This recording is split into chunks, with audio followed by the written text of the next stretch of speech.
Radhe Krishna Jai polo Sri Krishna கணையா Lal கி ஜெய். அழகான கோதூளி சமயம் இதுதான். பகவான் கிருஷ்ணன் நித்தியம் மாடுகள்லாம் மேய்ச்சிட்டு பிருந்தாவனத்துக்கு வருவான். இந்த மாதிரி லட்சோபலட்சம் மாடுகளோட தான் கண்ணன் வருவான். ஸோ அந்த மாதிரி அழகான ஒரு கோசாலா இது. புரி ஜெகநாத க்ஷேத்திரத்தில் நம்ம விஷ்ணு சர்மாஜி நடத்தின்னு இருக்கார்.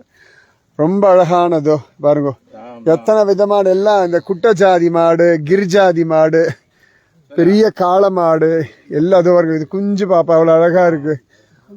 ஒவ்வொன்றும் அவ்வளவு அழகா விசேஷமா இருக்கு. பார்த்துக்கோங்க, இதெல்லாம் பார்க்கணும் நீங்க.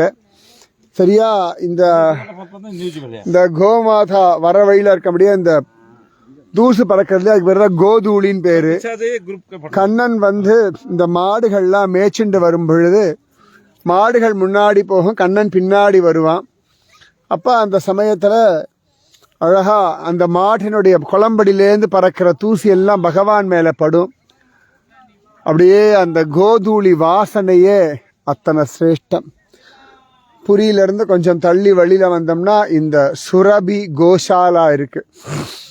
கிட்டத்தட்ட ஒரு 300-400 கோமாடுகள்லாம் இருக்கா. அதோ இதெல்லாம் அப்படியே தடவி கொடுத்தோம்னா சௌக்கியமா அப்படியே அழகா இருக்கு. ஸோ இதெல்லாம் நம்ம நாட்டு மாடு, அதனால அந்த திமில்லாம் இருக்கு. இந்த திமில்லாம் அவ்வளவு சிரேஷ்டம். கட்டாயம் தரிசிக்கணும். இது இன்னைக்கு எங்களுக்கு நேத்தி மாட்டு பொங்கல், இன்னைக்குலாம்